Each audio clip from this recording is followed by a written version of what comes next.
Mr. Chairman, members of the committee, I thank you for the opportunity to appear before you.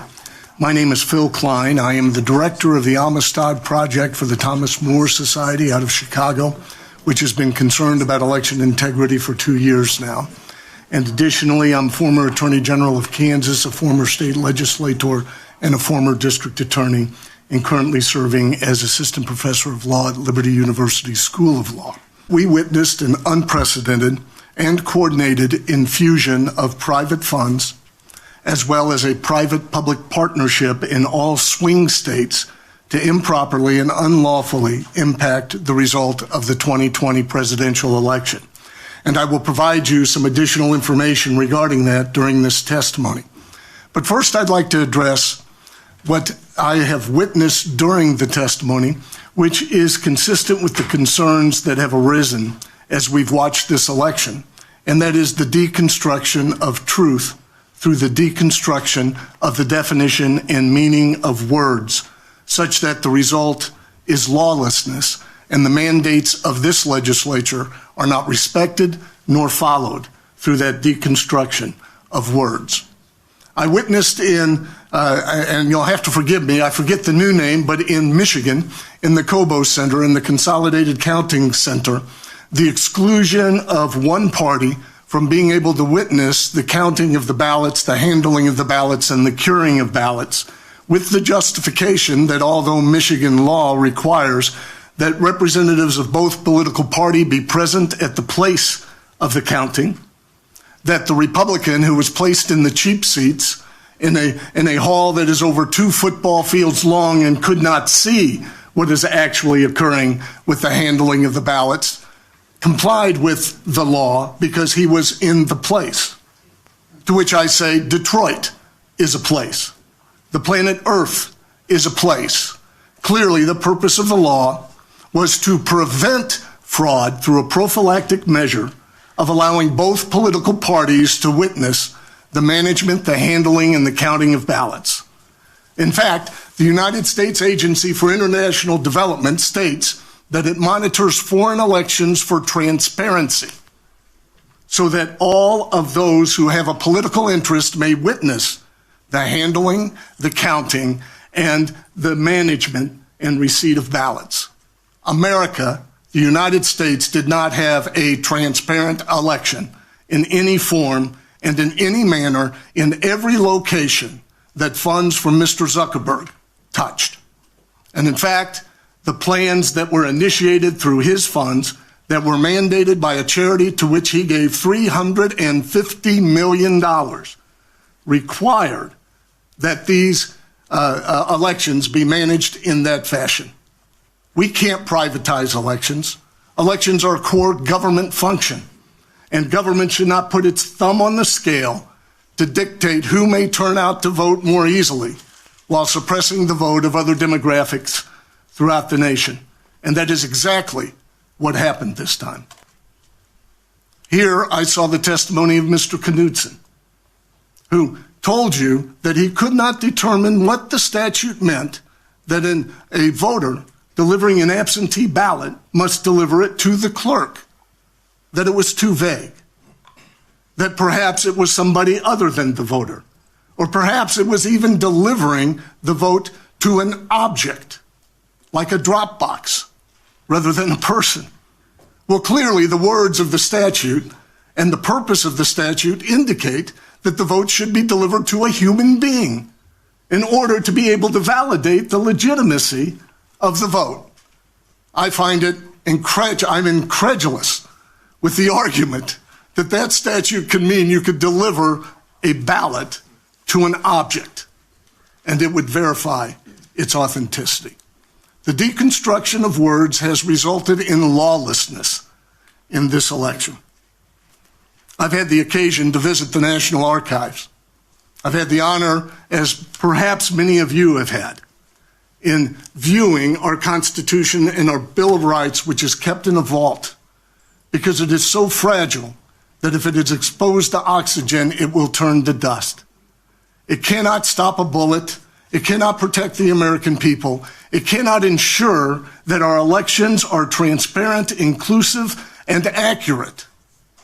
unless the words in that document resonate in the heart of a people. And when we destroy the meaning of words, we destroy the precious protections that we have in our Constitution and in law. First, in March of 2020, with a launch of litigation primarily initiated by organizations tied to the left to eviscerate protections of the absentee ballot and its integrity. They attacked witness requirements. They attacked even delivering the election or the ballot to the clerk. They claimed that drop boxes were mandated by the Constitution. And soon afterwards, in March of 2020, a man by the name of David Plouffe published a book called The Citizen's Guide for Defeating Donald Trump.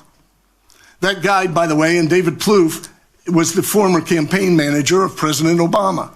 At the time, he was working for Mark Zuckerberg and his wife, Priscilla Chan.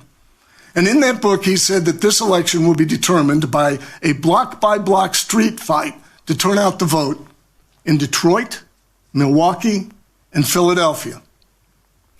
We have tracked thus far over $500 million to flow through private organizations from the funders on the top level, including $500 million from Mr. Zuckerberg and his charities alone, that flow into various 501c organizations that have initiated unique contracts with government to obtain sensitive information of citizens, as well as to dictate how your elections are to be run.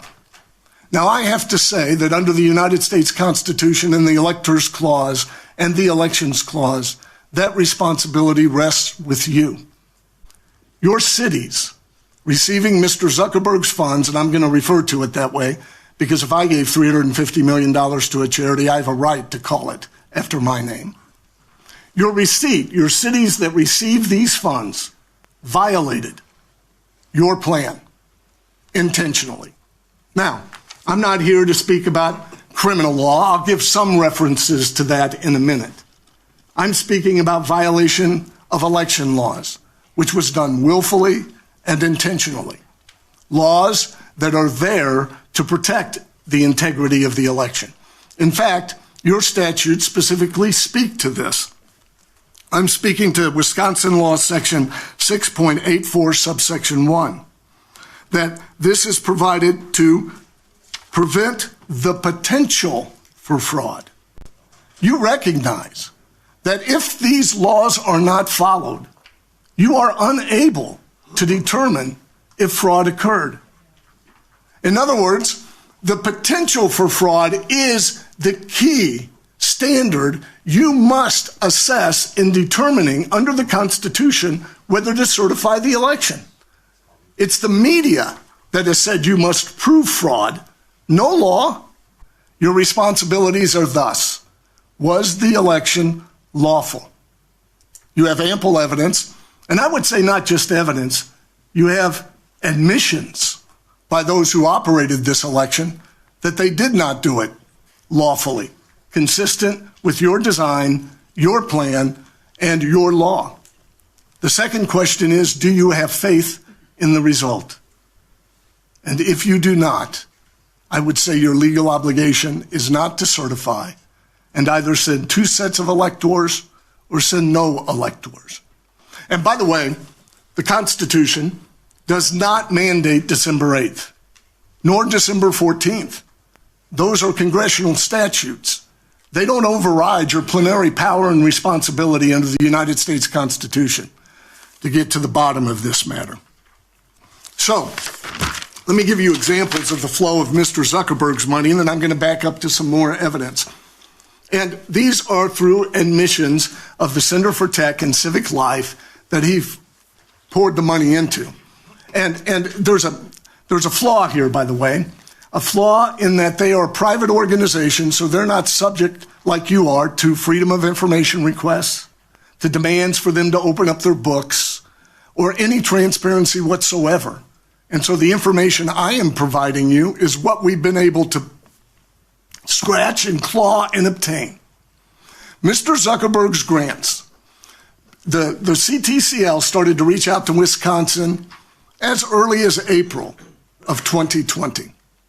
By May, they had reached out directly to the mayor of Racine, and they told him, we will give you a $100,000 grant.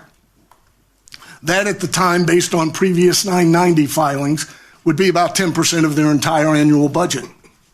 And they told him, you are to keep 60,000 of these funds. Then you're to reach out to the mayor of Green Bay, the mayor of Kenosha, the mayor of Milwaukee, and you're to give them $10,000 so that they can prepare a Wisconsin safe election plan. In other words, these 5 cities preparing their own Wisconsin state election plan without any coordination, cooperation, or involvement of the rest of Wisconsin. It's mighty interesting in that the chain of custody of the ballot is one of the prime considerations in any state law or regulation that ensures the protection and accuracy of the vote. You must maintain a chain of custody of the ballot. If you look at every one of your laws, you will see that focus as vitally important in the application of that law. Yet where is your chain of custody on the millions of ballots that were placed in drop boxes? Where is the video? Where are the logs that show who picked them up and where they took them and what time they were picked up and what time they arrived? To act consistent with your laws, they should have had a 2-person per key system, such that Johnny, who may be a young Republican, wouldn't pick up ballots in a Democrat precinct and accidentally lose several on the way to these consolidated counting centers. Or if Billy, who might be an activist with Black Lives Matters, picks up ballots in a predominantly Republican area and might accidentally lose some on the way to the polling places. Where is your chain of custody? It was promised to you. It was mandated. In any of these states where Mr. Zuckerberg's monies arrived, they have not been provided. By Georgia, by Pennsylvania, by Arizona, by Wisconsin, or by Michigan. That raises serious concerns.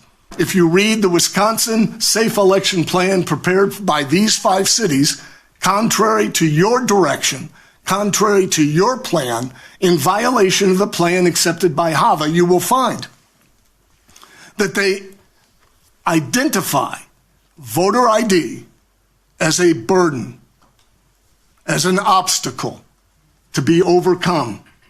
And they did that unlawfully by directing first a member of the Wisconsin Election Committee stating, treat all voters as indefinitely confined because of COVID. It took your Supreme Court in March to tell them that's not the law. And the next thing that occurred is a directive not to question whether people were indefinitely confined. Well, I have to tell you, we did question it.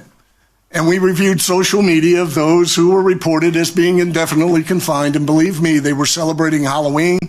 They were going out and doing things. They were not indefinitely confined. Your indefinitely confined absentee ballots rose from about 70,000, I think, to over 250,000 in this election. 250,000 people who are submitting ballots contrary to your direction that they provide identification on those ballots. And I will add this. Mr. Zuckerberg wasn't satisfied with suggesting these grants require the funds to be expended as they dictate or in the sole discretion of the Center for Tech and Civic Life. They recapture all of those funds. You had a billionaire in the counting room, and America was kicked out. Those funds funded the election workers. They funded the people who boarded up the windows in Michigan. They funded the election judges in Pennsylvania. And they funded your election designed by these cities contrary to your law.